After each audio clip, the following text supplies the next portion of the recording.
Le damos la bienvenida entonces a la doctora María Elisa Moltoni, que es ginecóloga y trabaja en el Departamento de Infanto Juvenil de Alitus Instituto Médico. Estoy fascinada con este tema.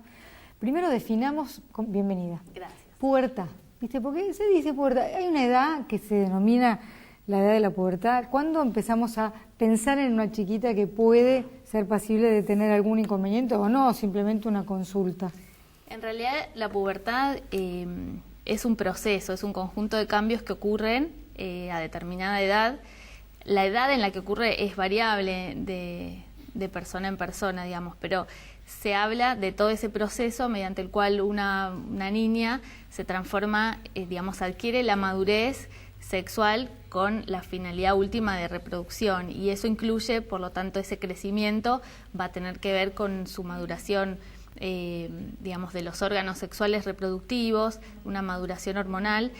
También hay cambios en el crecimiento, obviamente va a crecer también en estatura y va a haber también modificaciones psicológicas, con lo cual es una etapa de bastante cambios, todos lo sabemos, muchísimo. Todos lo hemos pasado, es una etapa bastante compleja que va a durar unos años. ¿Sí? Y que puede empezar, no hablemos de la precoz, sí. Hablemos en términos generales, empezará entre... Y el evento que marca, o sea, nosotros, digamos, la gente normalmente, la pregunta es, ¿se desarrolló, se hizo señorita? Antes se decía, ¿se hizo señorita? ¿Qué es la menarca? Es la menarca, pero en realidad hay eventos que ocurren antes de la menarca. Y en la niña, el inicio, el primer evento de cambio que ocurre en su cuerpo es el desarrollo, el comienzo del desarrollo mamario, en un estadio que se llama la aparición del botón mamario, que es cuando hay una pequeña sobreelevación, y ahí podemos decir que esa niña comenzó la pubertad, porque después todos los hechos van a sucederse de alguna manera concatenados unos con otros, ¿sí? Pero la menarca no marca el final de la pubertad. No, al contrario. La menarca está más o menos a mediados y va a ocurrir casi siempre después de que la niña comience su desarrollo mamario, y casi siempre luego también empieza el crecimiento del vello pubiano. Después hay otra cosa muy importante que es el famoso estirón, donde hay un aumento de la velocidad de crecimiento, y luego de eso va a venir la menarca, que es la aparición, digamos, la manifestación del sangrado, que tiene que ver con el comienzo de la actividad del ovario, o sea que la niña comienza a tener ovulaciones, al principio un poco irregulares en general, pero que van ocurriendo así las cosas. Y la edad de inicio, digamos, un promedio es del desarrollo mamario, digamos, es más o menos a los 10 años, .8 meses, o sea, o los 11 años sería la media en la población. ¿Cuáles son las consultas ginecológicas más frecuentes a estas edades? En realidad, la consulta más frecuente es el control, ¿sí? Por lo menos en lo que uno ve en la práctica privada es que las madres traigan a las niñas para un control. Pero después el abanico es amplio, tienen un gran porcentaje las consultas por las vulvovaginitis a esta edad, en las niñas, digamos. En la pubertad aparece una especie de flujo que es normal, que a veces preocupa y motiva la consulta. Y después todo lo que tiene que ver con el desarrollo, es normal, si mi hija se está desarrollando normalmente, cómo va. Una vez que tiene la menarca es, como dijimos al principio, los ciclos pueden ser irregulares, esto es lo que pasa en general, pero la gente se alarma obviamente y concurre porque, bueno, mi hija no es regular, entre comillas, entonces aclaramos cómo ¿Cuánto es tiempo esto. puede tomar sin que alguien se preocupe para nada, que sean irregulares hasta que se espere regularidad? Siempre y cuando la niña en los otros aspectos sea normal y no nos lleve a pensar que hay alguna alteración hormonal de otro tipo, esa etapa de maduración de los ciclos puede llevar hasta a veces 2 años y en algunas poquitas pacientes un poco más, con lo cual lo vamos controlando y generalmente dentro del año o los 2 años, como dijimos, esto se puede regularizar. Si sigue irregular, a veces es momento de hacer más estudios o de investigar un poco qué pasa. ¿A qué edad sería o ante qué evento sería lo esperable que se haga una primera consulta?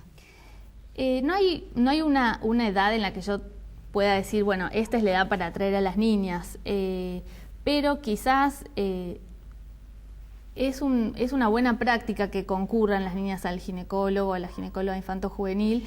Para sacar mitos, ¿no? Porque sí. La madre puede pensar, o mismo la chica, pero ¿qué me va a pasar en un consultorio de una ginecóloga? ¿Qué me va a hacer? Porque, claro, sí, exactamente. ¿qué le van a hacer a una hija mía que genera estamos mucho nombrándola miedo, sí. como niña, ¿no? Estamos Sí, diciendo genera una mucho niña. miedo por parte de las niñas, primero porque vienen acostumbradas de lo que es la consulta con el Pediátrica. pediatra, siempre con la mamá, la que contesta es la madre, la niña está ahí como espectadora, por ahí la revisan, le preguntan algo y nada más. En cambio, en la consulta ginecológica, en esta etapa, digamos, en la adolescencia, vamos como pasando, como dándole más autonomía a la paciente y pasando el foco más hacia esa chica, esa adolescente. Cosa que la madre no siempre permite o sí. Es difícil a veces el manejo. Hay madres un poco invasivas y que les cuesta por ahí aceptar o ver que su hija está teniendo esa autonomía y que también va adquiriendo su sexualidad, va creciendo. Y bueno, eso es lo que tenemos que manejar, siempre dándole espacio a la niña para que ella se pueda expresar, preguntar cosas que por ahí le da vergüenza preguntar adelante de la madre o contar cosas confidenciales para ella. ¿Se espera que la madre la deje sola en algún momento? Y es lo ideal, casi nunca si la madre es la que trae a la chica, hacemos una entrevista conjunta, pero como ideal es que la nena tenga un espacio propio, aunque sea un ratito, depende de la edad, obviamente, no es lo mismo una nena de 7, 8, 9 años que una adolescente de 15, 16, que por ahí son otros los temas que quiere charlar o las dudas que tiene. O sea, es algo totalmente individual. individual. Lo ideal es que esas dudas las puede evacuar en un consultorio con una médica y no en cualquier otro lado. Y hoy estamos ejerciendo en un contexto social impresionante que es lo que todos ya sabemos, lo que es Internet, y todo se googlea y todo se comparte, pero es muy importante, a pesar de eso, rescatar lo que es la privacidad y la confidencialidad de la consulta, que la chica pueda preguntar y que sí, no se guíe por él, me dijeron, no lo googleé o lo que fuere, y que pueda ir a una fuente médica, porque de vuelta lo que sí tenemos que remarcar es que no es como muchos piensan. Cuanto más información tiene mi hija, no es que eso la va a hacer más promiscua o va a adelantar su inicio sexual. Muy por el contrario, se sabe y hay estudios hechos donde sabemos que cuanto más información tenga el adolescente, al contrario, el inicio sexual se retrasa o si lo va a tener, porque va a suceder, esto va a ser en forma mucho más responsable en cuanto a cuidados de enfermedades, cuidados anticonceptivos. Yo pensaba, doctor, una chiquita que ya menstrua, ¿sí puede ya quedar embarazada por el solo hecho de haber tenido una primera menstruación? En general, cuando empiezan a menstruar, el eje no está funcionando perfecto, pero sí puede pasar. De ahí todos los embarazos de las chicas muy jovencitas, sí, pero 11 años, sí, necesita un acomodamiento, pero hay excepciones y ya arrancan bien, así como otras arrancan, como dijo María Elisa, con trastornos y después, pero otras no. Entonces es una etapa en la cual... La información es indispensable, no es que podemos elegir no dársela, digamos. No, idealmente tendría que ser desde el hogar, desde el colegio también. Sabemos que hay leyes, pero bueno, de ahí a la práctica de saber que la información real, lo que le llega es difícil de saber, digamos.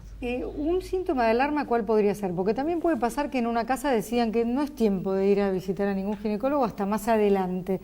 Sin embargo, algo podría suceder que sí fuera motivo de consulta obligatoria. En verdad, si una paciente lleva sus consultas pediátricas, digamos, el pediatra consulta, o sea, para ellos es básico la evolución de la pubertad y el desarrollo. Siempre se va a controlar el peso, la talla, el crecimiento, cómo van sucediendo todos esos eventos puberales. Pero muchas veces hay algo que los pediatras, digamos, detectan que derivan, ya sea al endocrinólogo infantil por algún tema del desarrollo o a la ginecóloga, digamos. Una cosa muy frecuente, como dijimos, son las vulvovaginitis, vienen por eso. Y después como madre, bueno, si uno ve... ¿Por qué se producen? Porque una madre puede decir, ay, ¿por qué tiene una vulvovaginitis? Hay que diferenciar lo que son las niñas de las adolescentes que ya tienen sus hormonas, digamos, funcionando y que tienen otro medio vaginal, otro pH vaginal. Sí, obviamente si iniciaron relaciones sexuales son otros gérmenes también en los que vamos a pensar, pero en la niña es muy común los factores irritativos, a veces por jabones o baños de inmersión, toallitas o ropa interior que no sea la adecuada, ropa muy ajustada, se irritan frecuentemente. Después vemos también los parásitos, a veces los parásitos intestinales pueden irritar también la zona vaginal. Cuerpos extraños, también las niñas jugando pueden introducirse pequeños juguetes o en el arenero. También que entre arena, que entre pedacitos de papel higiénico, todo eso irrita la mucosa que es tan sensible en la niña. Y la famosa autoexploración que a veces preocupa mucho, también puede generar algún tipo de irritación. Si es algo, digamos, compulsivo, con mucha frecuencia, sí, puede haber irritación porque hay edades en las que se ve con frecuencia que las chicas se autoexploran, digamos. Hasta un punto, ninguna alarma por la autoexploración, y en qué casos habría que hacer también una consulta. Es algo muy común. Se han descrito casos en bebés que ya comienzan por ahí a tocarse porque es como otra parte del cuerpo más y el niño en esa exploración en la que está va a explorar también los genitales, con lo cual es algo totalmente normal. Lo que sí es innegable que genera mucha ansiedad en los padres y como que si uno ve a su niño por ahí tocándose, una cosa frecuente es, aunque sea una cara, por ahí no una frase, pero decir, bueno, no, está mal porque, bueno, es algo que incomoda al adulto, digamos, pero para el niño, que no tiene esa connotación que le ponemos nosotros, es una parte de su evolución y es normal. Sí, por ahí llamaría la atención un niño que lo hace compulsivamente y, bueno, si hay otras señales, además, cambios de carácter, cosas que nos lleven a pensar que algo le está pasando y que es una manifestación de otro tipo de patología. Claro. Doctora, el tema de la precocidad, ¿qué llamamos una pubertad precoz? Bueno, la pubertad, la edad de la menarca, digamos, en promedio no ha variado demasiado en los años estos pasados, pero sí se está viendo que la pubertad, esta serie de eventos de las que estuvimos hablando, cada vez está como ocurriendo un poquito más temprano. ¿Se puede adivinar por qué? Y hay distintos factores. Probablemente tenga que ver con cambios en la alimentación. También hay muchas cosas que se están investigando cada vez más y que vamos a tener que ocuparnos muchísimo de esto, que son los famosos disruptores endocrinos, que son sustancias que por ahí están en alimentos, en el ambiente, desde, no sé, toxinas, agrotóxicos, cosas que son sustancias químicas que tienen una finalidad, pero que en el organismo actúan sobre los receptores hormonales, estimulándolos cuando no tendría que suceder esto. ¿Sí? O qué sé yo, la ingesta de soja, por ejemplo. Sí, que eso puede actuar sobre los receptores estrogénicos. O sea que... ¿Y tener una menarca muy precoz puede incidir en la menopausia después de la edad de...? No necesariamente. Una mujer que empieza a menstruar tarde no va a dejar de menstruar más tarde. No. Además, por ahí te marca algo que después termina más temprano. Tampoco una que lo hace viceversa, o sea... La edad de la menarca, que es la primera menstruación, siempre se pregunta y es un dato que siempre se tiene en cuenta, pero no siempre se lo correlaciona con el final de las menstruaciones. Sí, no, el tema de la pubertad y la precocidad es que si bien se está corriendo, hay edades en las que no es frecuente que esto ocurra. Es decir, si la niña empieza su desarrollo antes de los 8 años, se habla de pubertad precoz. Y en esos casos casi siempre es resorte del especialista, que suele ser el endocrinólogo infantil, que va a estudiar si hay alguna causa para esto y muchas veces se instaura un tratamiento para frenar esta pubertad precoz que está ocurriendo justamente antes de tiempo y que le va a ocasionar trastornos a esa niña.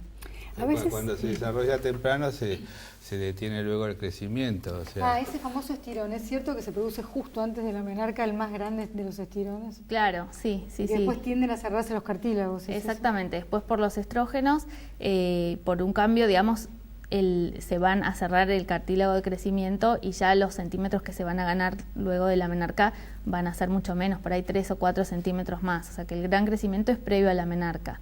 De ahí que a veces las chicas que tienen menarcas más tardías llegan a estaturas un poco más altas. Claro, haber sabido, yo negociaba algo. No, y en la pubertad precoz lo que pasa es que la chica se empieza a desarrollar antes de tiempo, tiene mucha velocidad de crecimiento que acompaña esta pubertad precoz, la que es idiopática, que es la más frecuente, pero que luego a largo plazo, en realidad yo voy a frenar el crecimiento antes de esa chica. O sea, se estira mucho, pero sí comprometo su estatura adulta. Esa es una de las causas justamente para tratarla. Ajá. Para no comprometer su potencial, digamos, de genético que tenía. ¿Tratarla es algo complicado o tiene que ver con la administración de hormonas? ¿Qué es? Exactamente, una especie de análogo hormonal que va a frenar su eje sexual que está hiperactivado. Y va a dejar en ese caso, sí, en ese caso si fuera una pubertad central, etcétera. Hay otras causas que pueden ocasionarlo y es el especialista el que va a ir descartando qué causa es y tratándolo o no según corresponda y a qué edad se manifiesta esto. También hay golpes posibles en esta zona por el deporte y eso es bastante frecuente también en esta zona, digo yo, en la zona del pubis. En la zona genital, sí. Sí, no es uno de las consultas más frecuentes, pero los que hacemos guardia nos toca, o que vemos niñas nos toca, que a veces vienen a la consulta por golpes y, digamos, la idea es verlas a las niñas ni bien ocurre, si la chica cuenta que le ocurrió esto. Hay un golpe muy frecuente que es la caída a horcajadas, que la vemos mucho porque, por ejemplo, las chicas saliendo de la bañera sacan una pierna y caen con el borde de la bañera o en el borde de la pileta de lona en verano, también un clásico, o en el borde de la cama. Y esto puede ser desde una mínima laceración, un golpe y nada más, hasta a veces formación de hematomas muy importantes en la zona vulvar, que a veces requieren drenaje quirúrgico y todo, puntos, así que hay que tener cuidado. Doctora, antes de despedirnos, hay un tema muy importante que es el del abuso infantil, y queríamos que cerrara usted dándonos algún consejo, cómo se pueden mover los padres, sin aterrar a los chicos, pero ¿cómo se le habla a una chica para explicarle que eso es de ella, que nadie va a tocarla si ella no lo consiente, que no se naturalice, porque además pasa muchas veces, la mayor parte de las veces, en el ámbito de la familia, que es muy triste, o de amigos de la familia, más allá de que existen violadores que están sueltos. Pero ¿cómo se les habla de todo esto para no llenarlas de miedo, pero para también que sepan que se tienen que defender, que nos tienen que contar, ¿no? Más allá de que los padres también les podríamos dar el consejo de creerles a los hijos, ¿no? Sí. No, es un tema muy sensible que has tocado, porque realmente es algo que nos preocupa, que ocurre, y cómo prevenirlo, ese es el tema. Es difícil la prevención, porque digamos, enfermos, perversos va a haber siempre, la amenaza siempre va a estar, pero el tema siempre pasa por la educación en el hogar, ¿qué es lo privado? Siempre remarcar eso. No exponer a los chicos tampoco imágenes violentas, inclusive desde la televisión, cosas que no corresponden para su edad, que no son maduros para entender, y siempre explicarles lo público de lo privado. Tu cuerpo es privado, nadie tiene derecho a tocarlo si vos no querés, si no tenés tu consentimiento, si a vos no te gusta, y eso es algo que tenemos que remarcar junto a fortalecer la autoestima del chico, ¿sí?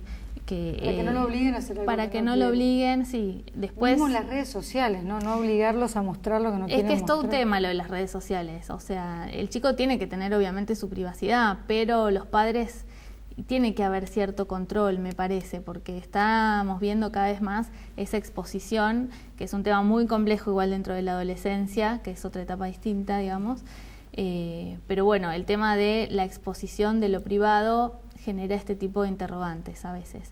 Y eso, que el chico sepa que su cuerpo es sagrado, que nadie puede obligarlo a hacer cosas que él no quiera, y después estar atentos, como siempre, porque a veces no va a haber manifestaciones muy visibles, pero estar atentos a nuestros chicos si les pasa algo, si las notamos raras. ¿Hay alguna señal de alarma? O sea, te dirías... En verdad, una de las cosas que siempre va a alarmar es cuando haya algo directamente relacionado con los genitales, que la nena diga que le pica, que le arde, que le molesta, que está sintiendo algo, pero es todo un conjunto de cosas a los que tenemos que estar atentos, porque los síntomas de abuso sexual infantil son muy variados. Por ahí una manifestación de una niña no puede verbalizarlo, y por ahí lo cuenta a través de dolores abdominales frecuentes, que consulta guardia, que nadie sabe, que nadie encuentra una causa, o cefaleas, o que le encantaba ir al colegio y no le gusta más. O sea, es todo un conjunto, por eso siempre estar con el radar y, bueno, sin asustarlos, observar, ver qué está pasando, hacer consultas si es necesario.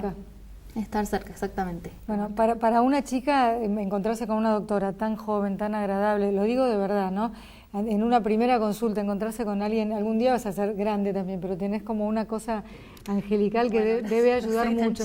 No, ojalá se mantenga así la... Sí, no, pero dije la juventud eso es una enfermedad pasajera, pero tenés algo que me parece que una chica debe necesitar ver cuando va a tener una primera consulta. Lo importante es, sí, la empatía, o sea, cada uno va a encontrar algún profesional con el que se sienta mejor. Lo importante es consultar, prevenir, lo que hablamos. Muchísimas gracias, doctora. Gracias. Nosotros ya volvemos.